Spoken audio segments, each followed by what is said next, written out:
The Rise and Fall of Argentina. Rok Spruk, August 2018. On the eve of World War I, the future of Argentina seemed bright.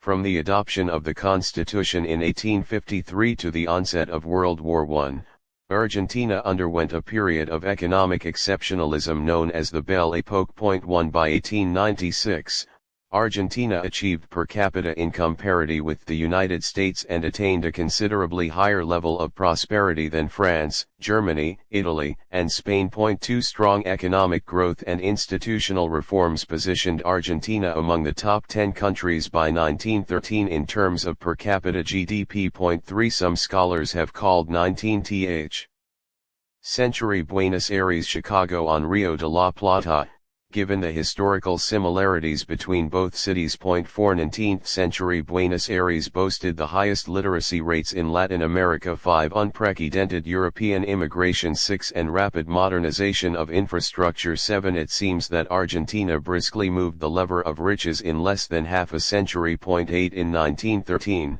Argentina's per capita income stood at 72% of the US level. 9 In 2010, Argentina achieved barely a third of US level. In 1860, Argentina needed about 55 years to attain the per capita income level of Switzerland. Today Argentina would need more than 90 years to achieve the Swiss level of prosperity. How could a society that achieved astonishing wealth and splendor in less than half a century move from being a developed country to being an underdeveloped one? The most obvious question to ask is, what went wrong? The answer lies in a lack of inclusive and participatory robust legal and institutional framework that would have prevented the reforms from being undermined. A counterfactual experiment for Argentina suggests that institutional breakdowns are a critical explanation in development narratives. Off World War I, the future of Argentina seemed bright. From the adoption of the Constitution in 1853 to the onset of World War I, Argentina underwent a period of economic exceptionalism known as the Belle Époque. 1 By 1896, Argentina achieved per capita income parity with the United States and attained a considerably higher level of prosperity than France, Germany, Italy, and Spain. 2 Strong economic growth and institutional reforms positioned Argentina among the top 10 countries by 1913 in terms of per capita GDP. 3 Some scholars have called 19th century Buenos Aires Chicago on Rio de la Plata, given the historical similarities between both cities. 4 19th century Buenos Aires boasted the highest literacy rates in Latin America. 5 Unprecedented European immigration. 6 And rapid modernization of infrastructure. 7 It seems that Argentina briskly moved the lever of riches in less than half a century. 8 In 1913, Argentina's per capita income stood at 72% of the US level. 9 In 2010, Argentina achieved barely a third of US level. In 1860, Argentina needed about 55 years to attain the per capita income level of Switzerland. Today Argentina would need more than 90 years to achieve the Swiss level of prosperity. How could a society that achieved astonishing wealth and splendor in less than half a century move from being a developed country to being an underdeveloped one? The most obvious question to ask is, what went wrong? The answer lies in a lack of inclusive and participatory robust legal and institutional framework that would have prevented the reforms from being undermined. A counterfactual experiment for Argentina suggests that institutional breakdowns are a critical explanation in development narratives. The importance of de jure and de facto institutional framework for long-run growth and development. Once achieved, broad-based economic development should hardly be taken for granted. The benefits of development can be easily undermined if the institutional framework fails to sustain secure property rights, low transaction costs, and a robust rule of law. 10 The absence of such de jure institutional framework and its de facto enforcement can easily slow economic growth and result in stagnation. 11 In the broadest form, a de jure institutional framework captures the set of rules that allocates political power via electoral law, the Constitution, and legislation. 12 On the other hand, de facto institutional framework largely determines the distribution of economic resources. It also sets constraints on powerful social groups and determines the balance of political power and economic payoffs from productive and unproductive economic activities. Point 13. Once the rules and the degree of their enforcement are established, de jure and de facto political power tend to persist. When the powerful elites lose political power following institutional changes, they may still exert a strong influence on politics and collective action through various methods such as greater lobbying, pressure, intimidation, or brute force to ensure that the new set of economic institutions does not undermine their payoff. Point 14. What delineates successful institutional changes from unsuccessful ones is the existence of a critical mass of pressure groups demanding institutional changes and ensuring that the institutional reforms are not undermined. Point 15. Societies with a broad-based, pluralistic, inclusive, and participatory de jure and de facto institutional framework, such as a level of judicial independence 16, are significantly more prosperous in the long run than societies where the de jure and de facto economic and political power are concentrated in the hands of a narrow few elites. Point 17. Institutional breakdowns and the Argentine detour. Many theories have been proposed to explain Argentina's unique departure from being a rich country on the eve of World War I to being an underdeveloped one by the early 21st century. These theories emphasize institutional and non-institutional explanations of long-run development, such as different political traditions brought over by the European immigrants, the closing of the expansión frontier in the Pampas with no meaningful alternatives, 18. Uncontrolled immigration policy, which failed to encourage labor scarcity, 19. And a high demographic dependence rate and the associated low rate of national savings. Point 20. A different strand of literature argues that, compared to the United States, Argentina lacked the stock of human capital necessary to encourage broad-based, innovation-driven technological progress as a vehicle of sustainable development. Point 21. Unprecedented differences in human capital investment between Argentina and the United States could thus explain why Buenos Aires and Chicago diverged by the late 20th century, despite sharing similar historical circumstances, climatic conditions, and factor endowments. If anything, Argentina's decline has been a mere reflection of wealth implied by its core assets and fundamentals. A large and growing strand of literature suggests that Argentina's institutional environment contribute most to its startling 20th century decline. Some scholars believe the institutional arrangements and the old traits inherited from Spanish colonialism began to reappear and helped end Argentina's economic exceptionalism after the Belle Époque. Point 22. Others believe the root of the decline lies in a peculiar land allocation scheme in the mid-19th century favoring a small number of large landowners, as opposed to schemes in Canada and New England that favored a large number of small landowners. Point 23. Many scholars believe that the turning point, which led to the divergence between Argentina and four former British colonies, the Australia, Canada, New Zealand, and the United States, was the erosion of the rule of law in the 1930s. Point 24. The coup d'état in 1930 is believed to have undermined Supreme Court independence and led to the populist takeover by Juan Perón in 1943 with long-lasting implications. Point 25. Using a factor analytical approach, I compute the latent dimensions of de jure and de facto political institutions by exploiting the six different components of political institutions as stated by economist Peter Foldvary. The four most important of those components are the characteristics of formal electoral law, political competition and openness, executive constraints on the power holders, and the ability of non-elites to challenge the power holders. Point 26. The sample comprises a strongly balanced panel of 28 countries in the period 1850 to 2012. The resulting two latent indicators obtained from the rotated factors with the most powerful common variation reflect the distribution of de jure and de facto political power. Higher values indicate less concentrated political power in the hands of the most powerful groups and more broad-based, pluralist, participatory, and inclusive de jure and de facto political institutions. Figure 1 presents the de jure and de facto latent scores for the period 1850 to 2012 for Argentina in comparison with the United States. The patterns of institutional development between the United States and Argentina indicate a wide gap between the countries that persisted over time. The most striking feature of Argentina's long-run institutional development is the persistence of breakdowns such as frequent and often violent oscillations between democracy and dictatorship. Compared to the United States, Argentina's institutional framework in the 1850s was constrained by the adverse legacy of decades of civil war between Unitarians and Federalists, and by the long shadow of Spanish colonialism.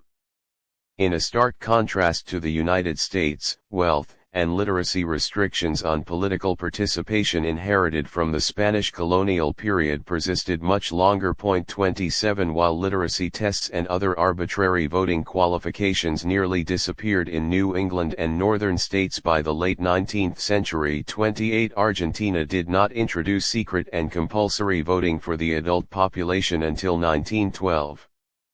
Following the introduction of the Sáenz penal law in 1912, Argentina had its first experience of liberal representative government. 29 The Sáenz penal law provided for secret ballot and minor ity party representation in Congress and established universal, secret, and compulsory male suffrage through the creation of the electoral roll call's Padrón Electoral. In spite of the conservative opposition, the law fundamentally altered the political process and radically changed the nature of Argentine politics by outlawing electoral fraud and voter intimidation. 30 It can be viewed as a breakaway from the traditional conservative ruling class in the period 1853 to 1912, as well as an attempt of the transition to de jure and de facto political checks and balances. The transition to an open and compulsory ballot led to the rapid increase in electoral roll calls and facilitated electoral transparency, which led to an unprecedented increase in the voting rate. 31 The re-emergence of old colonial traits and the influence of authoritarian regimes in Europe made Argentina's transition to de jure and de facto checks and balances short-lived. While the 1853 Constitution itself represents a structural break from a long history of anarchy and disorder. 32 Argentina on the eve of independence from Spain lacked participatory de jure and de facto political institutions and their informal underpinnings, which failed to uphold the subsequent institutional framework to support sustained economic growth. 33 The institutional reforms promulgated after the 1853 Constitution, such as the modernization of the Civil Code and Commercial Code to be more like those of the United States and Europe. 34 Were short-lived because the old colonial traits began to repair at the critical junction when Argentina initiated the transition to checks and balances in 1912. The short-lived transition to democracy in 1912 after the Sáenz penal law contributed little to Argentina's long-run growth. Although the secret and compulsory ballot led to greater accountability and fostered the rule of law. 35 Several scholars suggest that democratic transitions may encourage the redistribution of income and wealth and the erosion of property rights, especially if they are introduced in the context of widespread poverty, low levels of education, and the near absence of middle class. 36 Hence, democracy in such circumstances may have a suppressive effect on economic growth. 37 In 1914, one of the first policy measures introduced by the government of Hipólito Yrigoyen was the freezing of real estate rents for tenants and a series of wage increases in the public sector bureaucracy, which led to a large-scale redistribution of income and wealth. The 1912 Sáenz penal law was thus a manifestation of greater political freedom at the expense of lower economic freedom. The law also accompanied the practice of appointing administrative employees for non-existent jobs by the Union Civica Radical UCR government. Such policies laid the foundations of populist redistribution and rent-seeking by privileged groups, both of which increase transaction costs. 38 Render property rights insecure, and constrain economic growth. 39 By 1930, Argentina's infant democracy fell to the military coup d'état, which marked the onset of the infamous decade. The old colonial traits of militarism, inexperience with self-government, traditional disrespect for law and order, and power abuses again became a norm. Along with the almost complete erosion of the rule of law, the conservative elite behind the coup concordancia forbade political parties, banned the 1853 Constitution, suspended congressional elections, and deemed the presidential elections in 1938 and 1942 fraudulent. Some scholars believe the 1930 coup and the Peronist rule in the years 1946 to 1955 was an Argentine version of Italian fascism. 40 Economic policy leaned heavily toward government favoritism of key interest groups, corporatist principles, and active dirigiste state intervention in many economic areas. The 1930 institutional breakdown set the precedent for subsequent de jure and de facto institutional development. A series of institutional breakdowns was instigated when Juan Perón rose to power. The prosecution, repression, and harassment of political opponents became the norm, together with widespread government favoritism of loyal interest groups and forced resignation of Supreme Court justices, which largely represents Argentina's abandonment of the rule of law and the end of judicial independence. In spite of the military coup d'état in 1955, a series of fragile UCR governments after Perón's exile to Spain failed to curb widespread government favoritism and continually used the executive power to declare states of economic emergency, which further weakened the de jure and de facto political institutions as a check on the executive power abuses. When Perón returned from exile and was elected president in 1973, Argentina underwent a series of de jure and de facto institutional breakdowns such as the expropriation of foreign bondholders, nationalization of key banks, prohibition of foreign media service, and the abrogation of university autonomy with political favoritism. The ultimate breakdown came with the onset of military dictatorship in 1976 when guerrilla violence in various parts of civil society, brutal violence against political opponents, arrests without trial, and massive violations of human rights became a norm. A near absence of de jure and de facto institutional checks and balances, coupled with high transaction costs and weak property rights, greatly constrained Argentina's post-war economic development. 41 The weakness of de jure and de facto political institutions in absorbing political conflicts into peaceful resolution was one of the major barriers to sustained growth and development. A series of de jure and de facto breakdowns, along with the return to the old cultural norms of disregard for law and order and absolutist practices, undermine the security of property rights and increased transaction costs.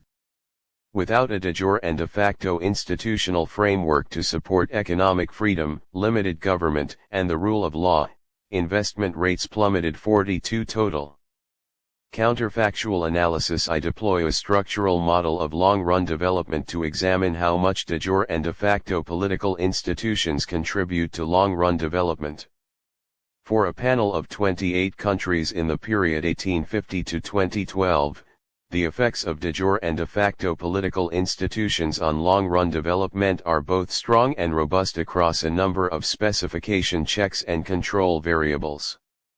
A country where de jure political institutions improve by 1 basis point on the latent scale from Figure 1 can expect its per capita income to increase by 2.6% in the long run.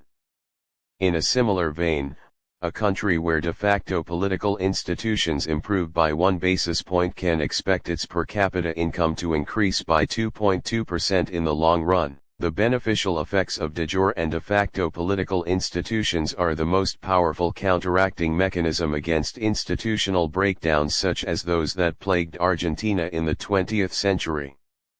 The effects of de jure and de facto political institutions do not disappear once previously acknowledged development factors are taken into account, such as physical geography 45, legal history 46, legal system 47, and culture. 48 How would Argentina have developed in the absence of institutional breakdowns? I tackle the effects of institutional breakdowns using a synthetic control method for comparative case study. IES. 49 I exploit the precise timing of institutional breakdowns and construct the counterfactual scenario. The scenario is built by constructing the long-run development of a synthetic Argentina as a weighted average of other countries sharing similar growth and development characteristics and parallel trends before the breakdown. I rely on constrained quadratic programming optimization to find the best fitting weights for the synthetic Argentina and reduce the predictive discrepancy between the real and synthetic Argentina to the highest possible degree. Figure 3 presents the counterfactual scenario of Argentina's long-run development in the absence of four major institutional breakdowns. The evidence clearly suggests that the institutional breakdowns were a major constraint on Argentina's long-run development.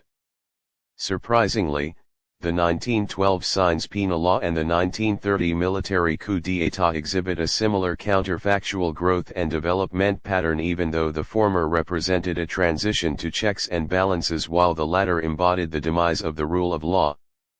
Argentina before the Sáenz penal law shares the growth and development characteristics of Chile 50%, Germany 22%, the United States 21%, and Uruguay 6%. In a similar fashion, in the absence of Perón's rise to power, post-war Argentina would have followed the growth and development pattern of other Latin American countries in the temperate zone, Chile and Uruguay, Western European countries such as Switzerland and Sweden, and the United States. The absence of military dictatorship and the reliance on predictatorship trends is associated with the most pervasive long-run development cost of breakdowns. In 2010, Argentina's real per capita GDP stood at 10,990 gyricames GK international dollars. In the absence of the 1930 coup d'état, per capita GDP would have increased up to. Lessons from Argentina's decline. Argentina's unique decline from being a rich country on the eve of World War I to being an underdeveloped one by the late 20th century posits several normative implications for the policymakers eager to draw lessons. One of the chief threats to long-run development is not the type of political regime per se, since successful growth and development episodes can be found among dictatorships and democracies alike. 50 The key threat to long-run development emanates from the populist redistribution of income and wealth. 51 Argentina never accomplished the transition to an open access political system, mainly because the transition to checks and balances in 1912 led to the erosion of property rights and increased transaction costs through populist redistribution. Such a decisive shift towards populism had arguably large negative implications for long-run development, as it encouraged the frequent back-and-forth shifts between democracy and dictatorship that lie at the forefront of institutional breakdowns. 52 1850 1862 1874 1886 1898 1910 1922 1934 1946 1958 1970 1982 1994 Second, institutional breakdowns that occurred during the Argentine detour from an infant democracy in 1912 to a military dictatorship in 1975 typically arose from the populist takeover of political power by well-organized interest groups. These groups pursued institutional breakdowns to relax the de jure constraints on executive power to meet the demands of their constituents. The institutional breakdowns can be avoided by nurturing strong cultural norms to prevent populist takeovers. These norms include active and robust political participation based on open dialogue and non-exclusionary policy discussion. When a critical mass of groups demanding inclusive institutional changes exists, populist takeovers are costly for the incumbent elites. The cultural norms mimic the informal executive constraints and might help to enhance the resilience of the de jure and de facto institutional framework against the threat of populist takeover. The absence of political participation and policy discussion typically fuels the power vacuum, which well-organized interest groups exploit to their advantage to facilitate a populist takeover. Upon the failed transition to de jure and de facto checks and balances in 1912 via the Sáenz penal law, Argentina lacked the political culture and informal institutional underpinnings of a participatory and broad-based de jure and de facto institutional framework. The power vacuum was carefully exploited by the military in 1930, which aided the traditional ruling class by mounting a coup d'état. It also paved the way to the re-emergence of old colonial traits of disrespect for law and order, subversive militarism, and persistent power abuses. The net effect was widespread populist tendencies by incumbent elites, which distorted investment incentives, undermined the security of property rights, and kept transaction costs too high for Argentina to keep pace with the growth of other advanced countries. In the end, the populist cycles undermined Argentina's long-run development potential despite the abundance of production factors needed to support sustained long-run growth. Third, widespread government favoritism of particular interest groups most likely exacerbates conflicts in civil society. 53 which leads to political polarization, which in turn raises the returns from institutional breakdowns by powerful political actors.